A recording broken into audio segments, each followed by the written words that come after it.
Over a decade ago, one of California's top deputies was murdered on the job. All these years later, his case is still unsolved, but the search is nowhere near over. We have the latest in DBL's True Crime Chronicles.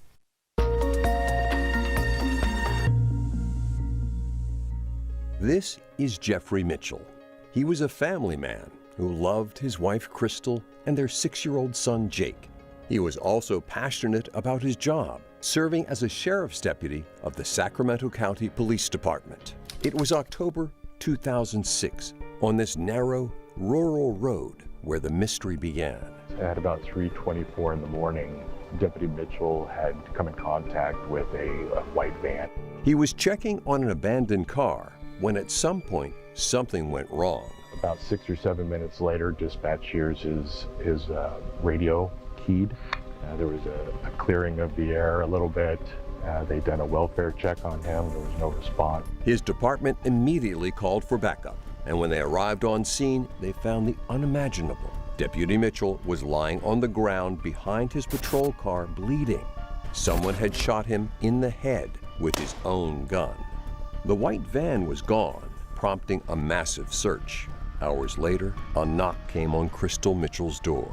There was a bunch of uniformed people out there, but my eye first caught the name tag Chaplain. I just started screaming. I knew he had died. On my way to the hospital, there were alert signs that were on the freeway that were talking about the white Chevy van, no plates, officer shot. That night was a blur for Crystal, grasping with the reality of the truth. When I sat down with Jake, I didn't even have to say, he asked me, is Daddy dead? Why would someone do this? But more importantly, who? The next day, police were tipped off about a van stuck in a river. This is where we located the white van.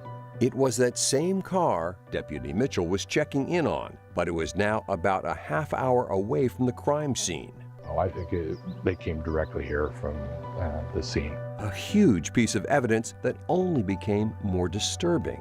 Inside the van were 2 bodies, a man and a woman, both who were registered to the car. Their death was ruled carbon monoxide poisoning, and it's likely they were dead before Mitchell was shot and killed. That's one of the theories, that Alan and Nicole were already deceased when the van was out here. Whoever was here with them, whether it's one person that was driving the van or there was multiple people, were trying to get rid of the bodies. Even with the van, tips, and evidence, it's been a struggle to crack this case. How the heck does 14 years go by without somebody being accountable? Though tough, the case is nowhere near cold. Are we there? I think we're close. Someone out there knows something, and that's all police need. The most important thing in the world is having that killer or killers pay for what they did.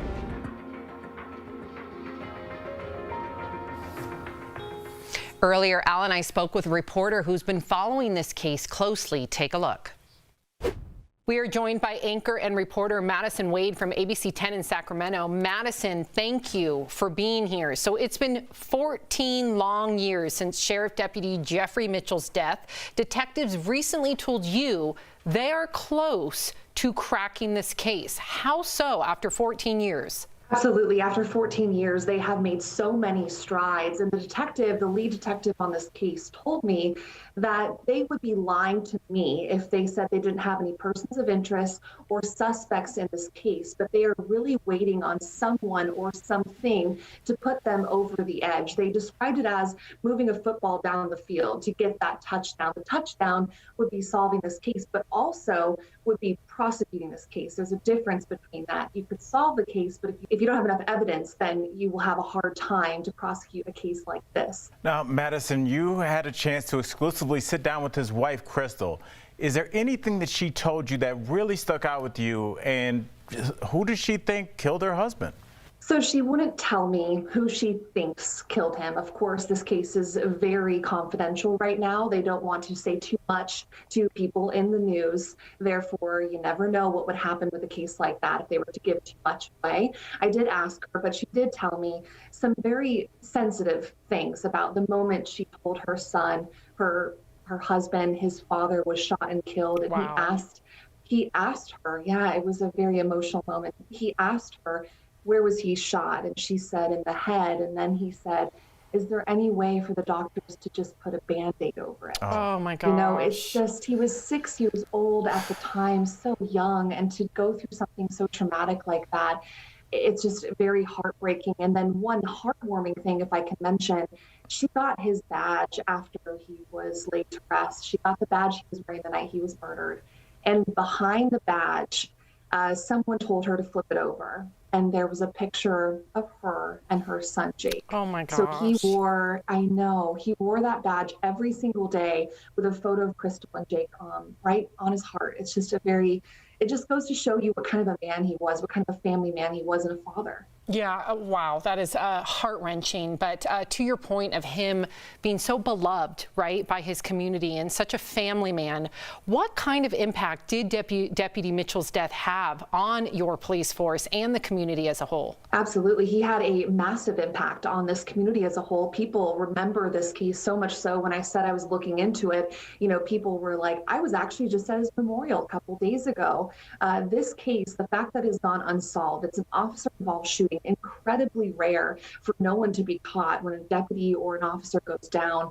And then just the fact of who he was as a person, the kind of man he was, the kind of work he did in the community. There's a memorial that stands where he was shot and killed. There's a foundation in his name. His wife does a memorial bike ride in Washington, D.C. every single year to raise money. And also his name exists on a football field where he was a Little League coach. Wow. I really, and I know that so many people appreciate you covering this case, and we can only hope and pray that justice will be served. And thoughts and prayers still 14 years later to his family. To learn more about this story, visit abc10.com. You can also listen to a brand new podcast episode about this case. Just search True Crime Chronicles on your favorite podcast player. Madison, thank you. 2020 has been a challenging year, to say the least. That's why we want to thank you for spending your time with us. For sending us your comments and opinions. Especially when you don't agree with us. That's what this show is about. And it's because of you we're all a family, and we cherish it. From all of us here at DBL, we want to wish you a happy holiday And a healthy new year.